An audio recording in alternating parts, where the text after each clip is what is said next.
Cerita pun dilanjutkan dengan Wu Wei yang sedang berjalan di sebuah pasar dan tiba-tiba diserang oleh para pasukan dari bupati. Saat ia hampir dibawa pergi, beruntungnya seorang pria yang bernama Wuxu yang merupakan salah satu dari 10 orang tertampan di ibu kota datang untuk menyelamatkannya. Setelah itu mereka berdua terlihat minum bersama. Di sana Wuxu memberitahunya bahwa hanya ada satu cara bagi bupati untuk merebut tahta, yaitu dengan cara membunuh Wu Wei. Namun terlihat Wu Wei tidak tertarik dengan tahta kekaisaran dan hanya ingin fokus berlatih agar ia bisa menjaga dirinya sendiri tanpa merepotkan orang lain lagi. Setelah itu terlihat Fan Le dan Wu Wei sedang belajar dengan serius yang membuat Wei Tian sedikit terkejut dengan perubahan mereka. Dan ternyata mereka sedang berusaha untuk memecahkan tugas yang diberikan Rao Huan kepada mereka tentang ilusi galaksi. Di sisi lain, Qin Chen dan Mo Sang terlihat akan kembali ke perguruan Jihua. Di sana Tuan Mo meminta Qin Chen untuk berhati-hati, sedangkan Rao Huan saat ini sedang menyegel ilusi galaksi ke dalam prasasti bintang kaisar. Di sana Oh Feng maju terlebih dahulu untuk memecahkan segel tersebut, namun ia pun gagal. Dan setelah memahami ilusi galaksi itu, Wei Tian juga mencoba untuk memecahkannya, namun Wei Tian juga gagal memecahkan ilusi tersebut. Sedangkan di luar, Qin Chen baru saja datang dan mengetahui dari Fan Le jika Wei Tian baru saja gagal untuk memecahkan ilusi galaksi. Dan terlihat setelah ia masuk, ia pun membantu Wei Tian untuk memecahkan ilusi galaksi itu. Dan pada akhirnya Wei Tian pun berhasil memecahkannya.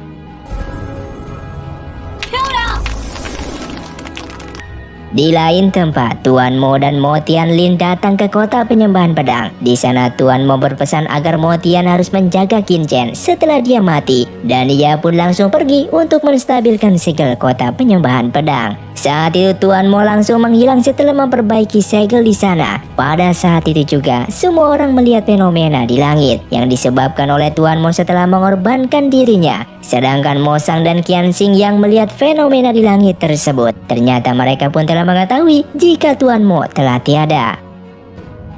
Sedangkan di perguruan terlihat Wei Tian dan Qin Chen menyadari jika benih bunganya kembali bergerak. Namun Fan Le pun datang dan ingin mengajak Qin Chen dan Wei Tian untuk merayakan keberhasilan mereka dalam memecahkan ilusi galaksi.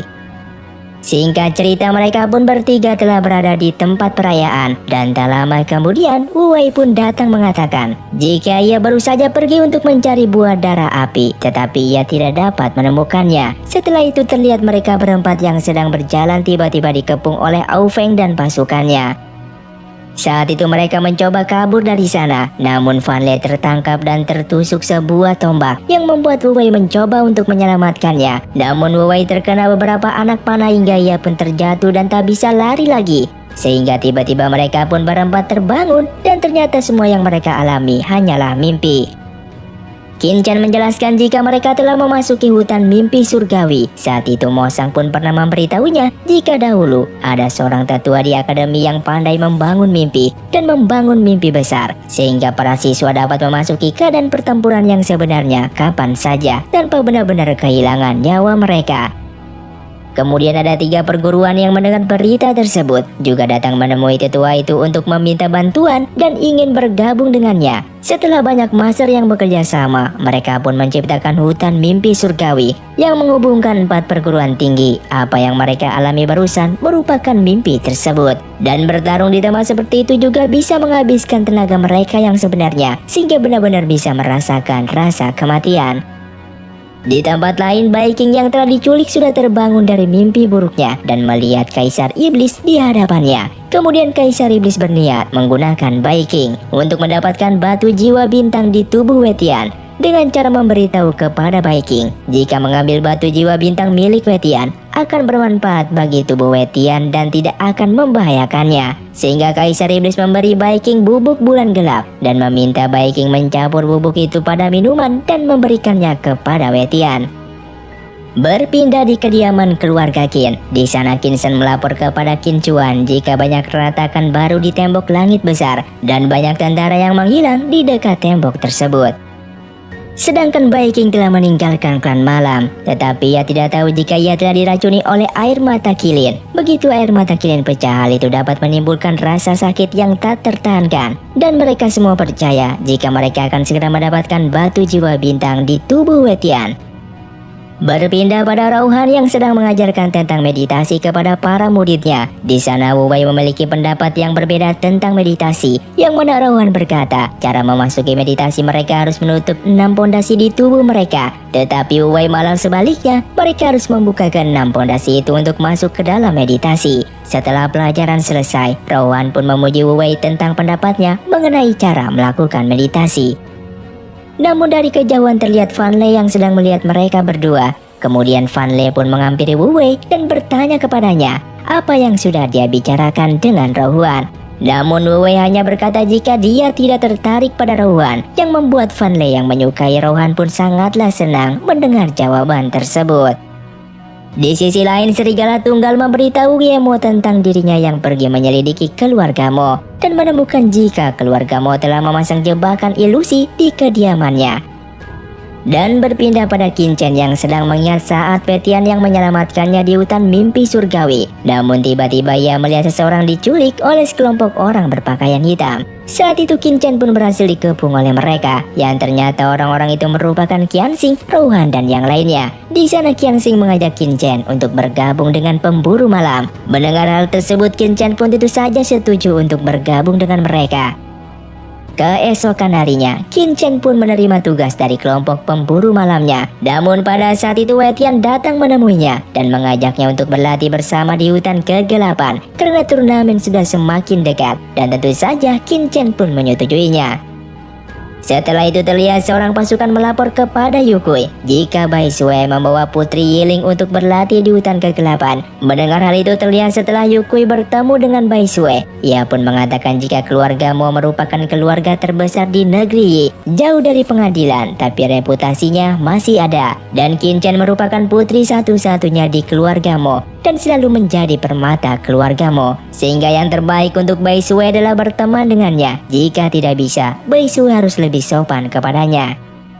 Di sisi lain terlihat Bai Qing ditahan oleh penjaga gerbang perguruan Jihua. Tetapi beruntungnya kebetulan Fan Le datang dan membawa Bai Qing masuk ke perguruan. Kemudian terlihat Bai Qing menunggu Wetian di luar kamarnya. Dan tak lama kemudian Wetian dan Qin Chen pun datang dan melihat Bai Qing di sana. Di sana Wetian pada awalnya berencana untuk membawa Bai Qing kembali ke rumahnya. Tetapi Bai Qing menolak untuk pulang. Dan juga Qin Chen membujuk Wetian untuk tinggal bersama Bai Qing agar Bai Qing tidak menghilang lagi seperti sebelumnya. Berpindah pada Serigala Tunggal yang menyelinap ke rumah keluarga Mo. Namun saat ia maju beberapa langkah, ia menemukan jebakan ilusi yang sangatlah kuat.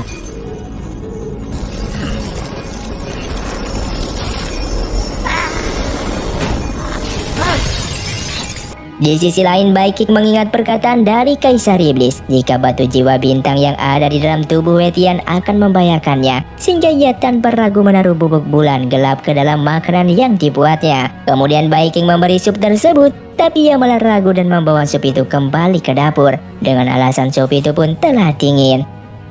Kembali pada Serigala Tunggal yang berhasil melewati jebakan ilusi keluarga Mo dan terlihat dia berada di tempat yang berbeda. Ia pun menemukan sebuah jalan di belakang lukisan, dan setelah ia masuk terlihat seorang wanita berbaju putih berbaring di sana. Namun tiba-tiba ia pun mendengar kedatangan Mo Tianlin dan dengan segera ia pun melarikan diri dan terlihat mengambil lukisan yang ada di sana. Sedangkan saat itu Qianxing meminta Qin Chen untuk membatalkan operasi karena Qin Chen terlihat cemas dan sebagai pemburu malam itu tidak diperbolehkan. Karena hal itu Qin Chen pun diminta untuk kembali ke perguruan Jihua. Kemudian berpindah pada Yuku yang bertanya kepada Bai Sue apakah ia mengetahui tentang buah darah api di hutan kegelapan. Lalu Bai Sue berkata jika buah itu sangatlah berharga dan sulit ditemukan. Namun Yukui memberitahu bahwa dia menemukan pohon buah darah api di hutan kegelapan dan meminta Bai Sue untuk menunggunya karena ia ingin mengambil buah tersebut. Saat ini Wu Wei menemui Wetian dan memintanya untuk menemaninya ke hutan kegelapan untuk menemukan buah darah api, sehingga Wetian pun setuju dan mereka pun pergi bersama. Di saat mereka sampai di hutan kegelapan, mereka melihat orang-orang dari perguruan royal yang sedang menjaga pohon buah darah api. Dan setelah semua orang di sana lari dikarenakan dikejar serigala iblis, Wetian dan Wu Wei pun mengambil kesempatan itu untuk mengambil buah darah api. Namun di saat mereka ingin pergi terlihat Yukoi menahan mereka. Wei yang mengambil buah dara api itu pun pergi begitu saja. Sedangkan Wei Tian yang sendirian tiba-tiba ia mengeluarkan bom asapnya dan kemudian kabur dari sana. Setelah itu Wei pun langsung memberikan buah dara api itu kepada Rao Huan, kemudian pergi dengan tergesa-gesa. Berpindah pada Yemo yang datang ke rumah keluarga Qin untuk menyelidiki tembok langit besar dan disambut langsung oleh Qin Chuan. Sedangkan serigala tunggal datang ke rumah keluarga Ye dan bertanya kepada Yukoi tentang orang yang ada di dalam lukisan yang ia bawa. Setelah melihatnya, Yukoi pun mengatakan jika orang di lukisan itu mirip dengan Qin Chen dan menurutnya itu merupakan ibu dari Qin Chen. Kembali pada Yemo yang melihat lubang yang sangat besar di tembok langit besar dan menuduh Qin Chuan tidak memperhatikannya saat tembok itu dibangun 20 tahun yang lalu. Tapi Qin Chuan mengatakan bahwa semua berkas pembangunan yang ada di keluarga Qin dapat diperiksa. Dan ia juga merasa aneh dengan tembok langit besar yang tiba-tiba saja rapuh seperti itu. Di lain tempat, serigala tunggal mengirim serigala hantu untuk terus memantau perguruan Jihua dibantu oleh serigala putih yang ternyata mereka telah bekerja sama dengan keluarga Ye dan menganggap keluarga Ye sebagai tuan mereka. Sedangkan Mo Tianlin yang memberitahukan kepada Mo Sang bahwa seseorang telah masuk ke alam rahasia di rumahnya dan telah mencuri lukisan yang akan membahayakan Qin Chen ketika Qin Chen meninggalkan perguruan Jihua. Berpindah pada Wei Tian dan Fan Le yang terlihat datang ke pavilion Tianxing bersama-sama. Di sana Wei Tian masuk ke pavilion untuk berlatih karena ia telah mencapai tahap kedua pelatihannya. Sedangkan Fan Le terlihat tertidur karena menunggu Wei Tian yang sedang berlatih di sana. Namun tiba-tiba ia pun terbangun di tempat lain dan dia pun terkejut karena melihat Mo Sang di hadapannya. Di sana Mo Sang memberikan gulungan formasi 5 arah dan meminta Fan Le untuk mempelajarinya. Sehingga Mo Sang pun sangat berharap jika Fan Le mampu menguasai formasi tersebut. Di sisi lain, Qin Chen mengingat masa lalunya dengan Wei Tian di bawah sinar bulan dan kebetulan ia bertemu Wei Tian yang sedang jalan-jalan. Keduanya pun menikmati keindahan bulan dan tak sengaja melihat meteor yang jatuh. Mereka pun saling menatap dan sepertinya mulai timbul perasaan yang tak biasa di antara mereka. Berpindah pada Yukoi yang meminta Wu Chen untuk membunuh Wei Tian saat di turnamen perguruan keempat. Dan Yukoi memberi Wu Chen sebotol pil yang dapat meningkatkan kultivasinya dalam waktu singkat. Dikarenakan Wei Tian tidak mudah dihadapi, sehingga Yukoi berpesan agar Wu Chen lebih berhati-hati pada Wei Tian. Keesokan harinya, terlihat turnamen perguruan keempat telah dimulai. Pada hari itu semua murid berjuang demi merebutkan 2 posisi menuju final. Dan pada akhirnya kelompok awan dan kelompok kavaleri pun berhasil merebut posisi itu. Dan pertarungan final pun akan dilaksanakan esok hari. Setelah itu terlihat Qin Hao telah sampai di istana kekaisaran bersama putranya Qin Chuan. Dan memberitahu bupati bahwa keluarga Qin telah mengabaikan tugasnya karena telah gagal melindungi tembok langit besar. Berpindah pada Rao Huan yang memimpin kelompok awan keluar dari arena pertarungan. Namun tak sengaja mereka pun bertemu dengan Ao Feng dan kelompok kavaleri yang membuat terjadi sedikit perdebatan di antara mereka.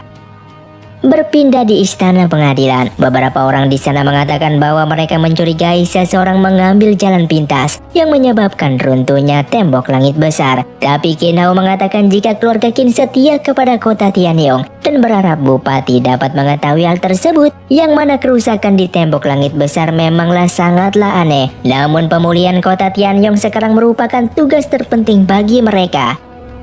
Dan di sana, Qin Hao mengambil kesempatan itu untuk meminta izin pada bupati agar ia bisa menemui kaisar. Kemudian bupati membawa Qin Hao beserta Qin Chuan ke kamar kaisar, sedangkan bupati menunggu di luar. Di sana Qin Hao memandang kaisar yang sedang koma dan tak kunjung sadarkan diri. Ia tersengaja memeriksa denyut nadi kaisar dan menemukan hal yang tidak beres, tetapi dia takut bupati mengetahuinya. Ia pun berpura-pura seperti tak mengetahui apa-apa, kemudian pergi dari sana. Setelah itu bupati pun mengatakan kepada putranya Jiao jika selama keluarga Qin memiliki seorang kaisar, mereka tidak akan pernah bisa menggunakannya, dikarenakan keluarga Qin merupakan keluarga harimau yang ganas dan membutuhkan strategi yang baik untuk menggunakannya. Dan memperingatkan Jiao untuk tidak sombong atau terburu-buru saat di atas tahta. Hanya strategilah yang cermat yang dapat mengamankan kemenangan. Di sisi lain, Yukoi memberikan pil Ning Yuan kepada Bai Sue dan meminta maaf kepadanya karena ia tidak bisa mendapatkan buah darah api. Yukoi mengatakan jika pil itu dapat meningkatkan kultivasinya dengan lebih baik dibandingkan buah darah api. Berpindah pada Bai King yang sangatlah sedih ketika dia mengingat saat ia akan memberikan Wetian bubuk bulan gelap. Tak lama kemudian, Fan Le pun datang dan melihat Bai King yang sedang sedih. Ia pun mengatakan bahwa Bai King seharusnya tidak membiarkan wajahnya selalu sedih sepanjang hari dan harus selalu ceria. Bai King pun bertanya pada Fan Le apa yang harus ia lakukan. Sedangkan di lain tempat, Wu Chen memberikan pil yang sebelumnya Yukoi berikan dan memintanya untuk menggunakan pil itu sebelum pertarungan final melawan Wetian. Namun Ao Feng tidak setuju dengan keputusan Wu Chen dan meminta Wu Chen percaya jika dia dan Ao Feng pasti tidak akan mempermalukan kelompok kavaleri. Akan tetapi untuk keamanan di pertarungan, Wu Chen tetap menyuruhnya untuk memakan pil tersebut sebelum pertarungan besok. Di sisi lain, Yemo, Serigala Tunggal dan yang lainnya bertemu untuk membahas penggunaan tangan Bupati untuk berurusan dengan keluarga Qin, dan mereka mengirim Serigala Darah untuk membantu dan bekerja sama sepenuhnya. Kemudian Shin pun berpindah, terlihat Yukoi mengajak Bai Sue untuk pergi ke perguruan Jihua untuk menonton pertarungan final dan tentu saja Bai Sue setuju akan hal itu. Sehingga singkat cerita pertarungan final pun akan segera dimulai. Qin Chen dan Wetian dari kelompok awan akan berhadapan dengan Ao Feng dan Murong Feng dari kelompok kavaleri, dan singkat cerita pertarungan pun dimulai. Dengan kekuatannya, Wetian pun berhasil menang dalam pertarungan tersebut. Namun Ao Feng yang tidak menerima kekalahannya, ia pun kembali melancarkan serangannya sehingga melukai Qin Chen. Dan Wetian ditusuk oleh Ao Feng karena mencoba untuk menyelamatkan Qin Chen. Qin Chen yang terluka kemudian dibawa pergi oleh Wetian untuk meninggalkan arena pertarungan. Setelah itu terlihat Mo Sang yang telah memeriksa cedera Qin Chen. Ia mengatakan jika ia tak pernah berpikir bahwa cedera Qin Chen tidak terlalu serius. Mo Sang kemudian meminta Wetian dan yang lainnya untuk pergi dan membiarkan Qin Chen beristirahat. Kemudian Wetian mengatakan dia ingin mendapatkan penjelasan tentang peraturan turnamen dan membiarkan Rao Huang untuk menjaga Qin Chen di sini. Setelah itu terlihat para tetua perguruan Jihua pun berkumpul. Di sana tetua Jing mengatakan bahwa Wetian melukai orang lain saat di turnamen dan hal itu tentu saja tidak diperbolehkan. Namun Wetian mengatakan jika ia tak sengaja melakukannya karena ia mencoba untuk menyelamatkan Qin Chen. Di sana tetua Jing meminta para tetua untuk memutuskannya. Setelah beberapa argumen, tetua Qian pun mengatakan bahwa Wetian tidak bersalah dan meminta Wetian untuk segera kembali. Setelah itu Wetian pun kembali ke kamar Qin Chen dan meminta Rao Huan untuk pergi, sedangkan ia akan tinggal untuk merawatnya. Fan Le yang terlihat kesulitan untuk melatih formasi 5 arah, tetapi ketika dia teringat tentang turnamen dan kejadian di hutan mimpi surgawi, ia pun kembali bersemangat dan terus berlatih. Namun pada saat itu Rao Huan datang dan bertanya apakah dia sedang berlatih formasi 5 arah. Di sana Rao Huan memberitahukan logika formasi 5 arah itu dibuat oleh ibunya. Namun sayangnya, Rao Huan tidak cocok dengan formasi itu hingga ia tidak bisa menguasainya. Tetapi Fan Le mengatakan jika ia akan berlatih dengan keras untuk menguasai formasi tersebut. Wetian yang sedang membuat obat untuk Qin Chen di kamarnya, hingga tak lama kemudian Qin Chen pun terbangun. Dan Wetian segera memberikan obat itu kepadanya. Di sana Qin Chen meminta Wetian untuk pergi bersama ke festival malam saat ia telah sembuh. Dan tentu saja Wetian pun setuju akan permintaan itu. Di sisi lain, tetua Jiang bertemu dengan Wu Chen yang terlihat sangat marah kepada Wetian. Di sana Wu Chen berkata jika ia harus pergi membalas dendam kepada Wetian. Namun tetua Jiang memperingatkannya untuk menggunakan strategi jika ingin membalaskan dendam. Bai King yang ingin bertanya pada Wetian mengapa dia tidak bahagia setelah memenangkan turnamen. Wetian mengatakan bahwa ia menang dalam turnamen, namun Qin Chen harus terluka karena menyelamatkannya. Hal itu membuat Bai King merasa bahwa Wetian tidak menyukainya dan hanya menyukai Qin Chen di hatinya. Sedangkan Serigala Tunggal yang sempat melihat Qin Chen, ia pun merasa bahwa Qin Chen sangatlah mirip dengan orang yang ada di dalam lukisan dan menebak jika Qin Chen merupakan putri dari orang di dalam lukisan tersebut. Ia pun mengirim bawahannya yaitu serigala hantu ke perguruan Jihua untuk membunuh Qin Chen di sana. Setelah itu serigala tunggal memberikan lukisan itu kepada Kaisar Iblis, yang ternyata wanita di dalam lukisan itu merupakan Huang, yang seketika Kaisar Iblis mengingat masa lalunya bersama Huang. Sedangkan Bupati menyatakan kepada Qin Hao bahwa dia percaya bahwa keluarga Qin tidaklah bersalah, tetapi keluarga Qin harus bertanggung jawab atas masalah ini. Setelah itu terlihat Qin Hao dan Qin Chuan curiga jika keluarga ia bekerja sama dengan Bupati untuk menyerahkan tugas pengawalan orang yang akan memperbaiki tembok langit besar kepada pasukan Long Xiang, dan berpikir jika hal ini kemungkinan merupakan jebakan bagi mereka. Dan benar saja terlihat di saat pasukan Long Xiang dalam perjalanan, tiba-tiba saja mereka pun mendapatkan serangan. Dan di pengadilan seorang penjaga pun datang untuk melaporkan bahwa pasukan Long Xiang dan pembekalannya telah hilang. Banyak pasukan keluarga Ye yang ditemukan tewas di sana, yang membuat Yemo yang mendengar itu pun sangatlah marah. Sedangkan Bupati yang mendengar itu memerintahkan pasukannya untuk menahan Qin Hao beserta Qin Chuan dan juga membawa keluarga Qin ke kota kekaisaran. Di sana Qin Chuan sempat ingin menjelaskan namun dihentikan oleh Qin Hao, sehingga mereka pun mengikuti penjaga yang membawa mereka ke penjara, sehingga mereka pun masuk ke dalam penjara.